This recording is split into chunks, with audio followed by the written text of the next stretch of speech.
Hello, hello, hello. Hello, hello, hello. Steve here. Gonna type in a little bit. I'm continuing my experiment with the essays and videos kind of first thing in the morning while I'm still waking up. Just I think it's honest to let you guys see me when I'm before I'm fully compos mentis. Um, Stephen Barnes here, creator of Fire Dance and author and father.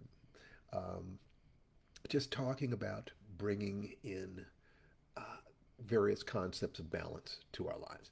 And today I'm going to be looking at the ancient child and energy.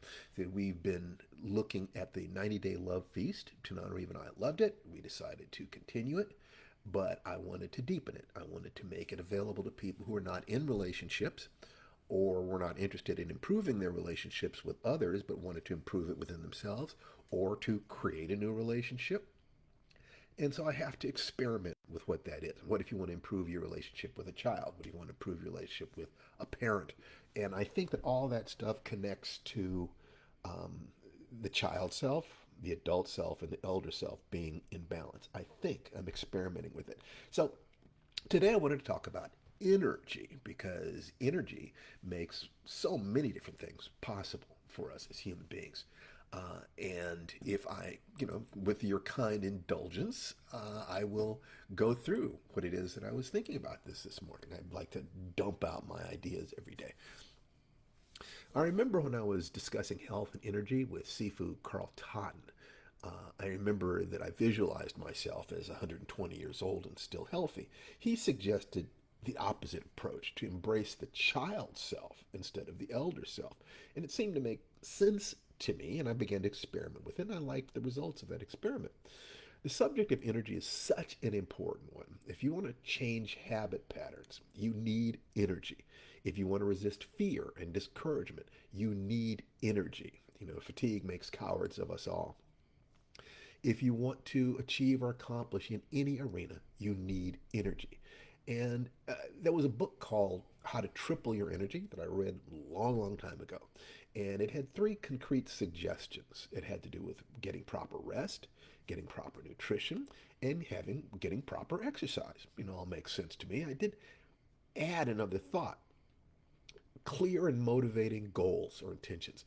Everyone knows that if you're exhausted, but there is a sudden emergency for someone that you love, you suddenly get the energy you need to cope with it. That's just happens. You jump out of bed and you take care of a hurt child.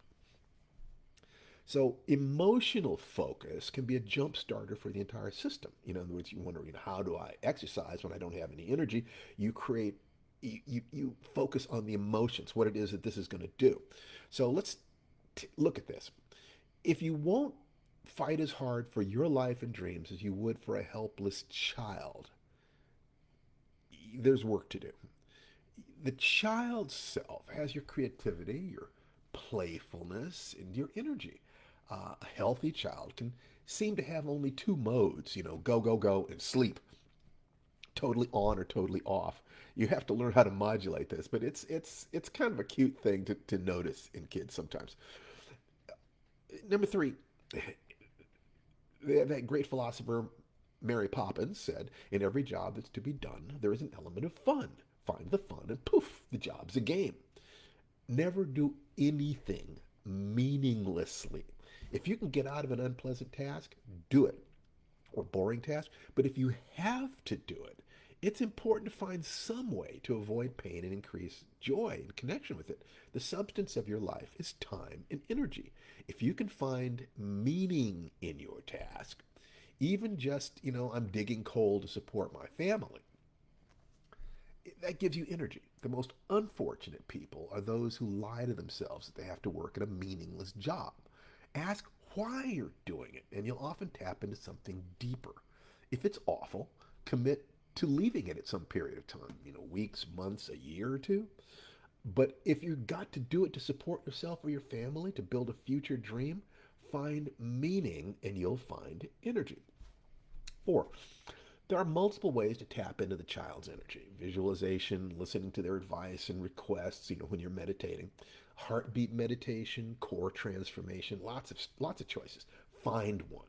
But let's tie into Fire Dance's approach, shall we?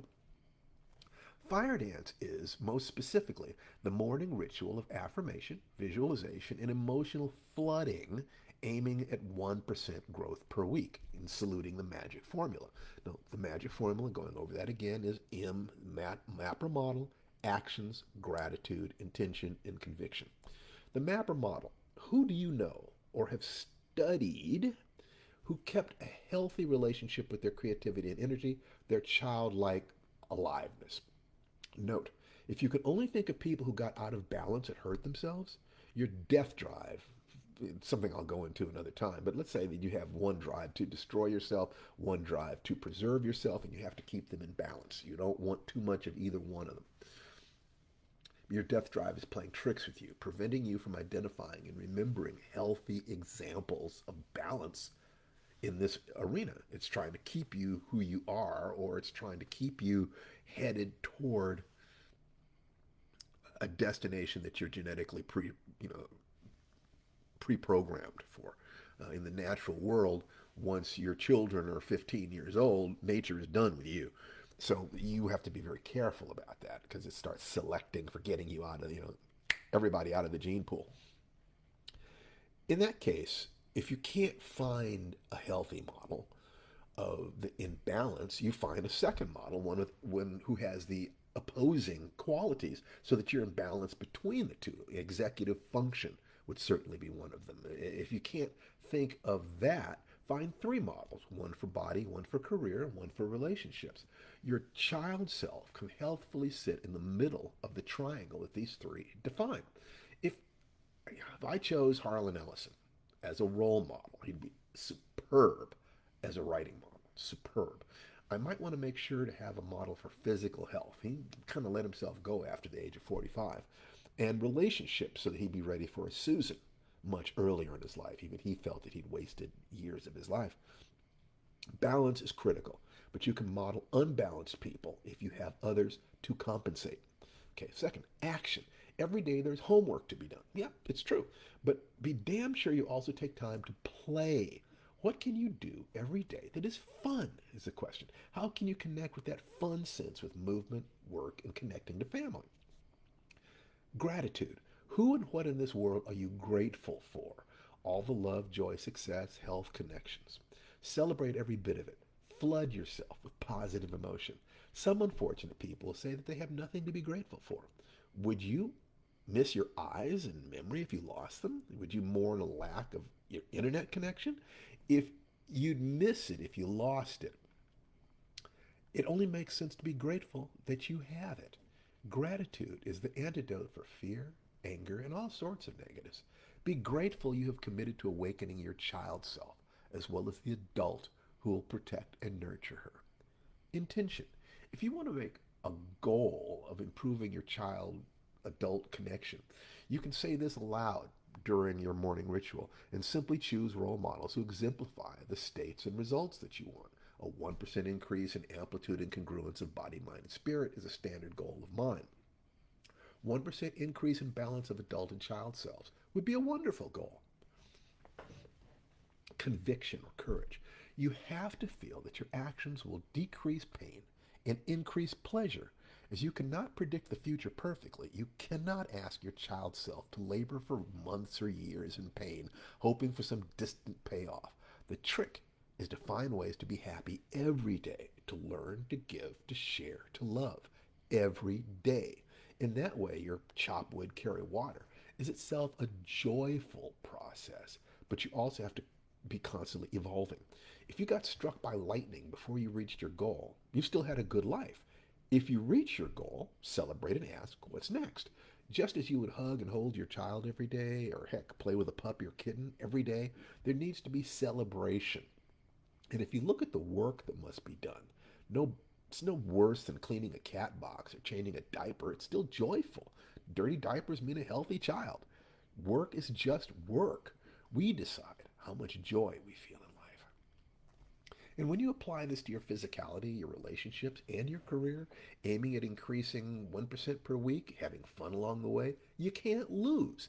Living a life of energy, creativity, joy, and love isn't so bad, is it? If you don't get to $1 million, but write and publish stories, make friends, teach and share and learn, hang out with your heroes and have a sense of a progressive realization of a worthy goal while working to provide security for your child and family, is that so bad? Isn't that really more than most people seem to get from life? And it's under your control. If you connect with your child and act in accordance with the deep values of your elder self, which might be the three gates, or something else you're prepared to embrace and sacrifice your ego in the service of, you've nailed it, man. That's a good life. Make that connection, and the rest is just techniques. So breathe 60 seconds of deep, slow diaphragmatic breathing per hour, at least 5 times a day. Perform a morning ritual too. Perform a morning ritual of movement, speech, and emotion using the magic formula and aiming at 1% positive change.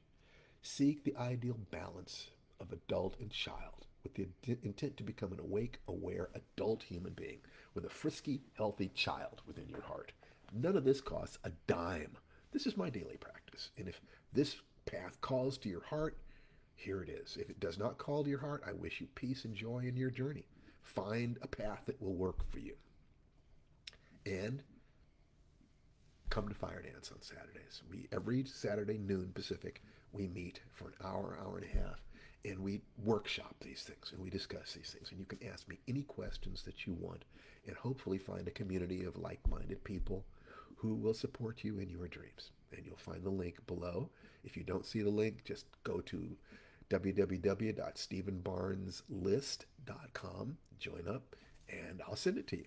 Take care, people, and I love you all, and I wish nothing but the absolute best life you can possibly have today and every day for the rest of your lives.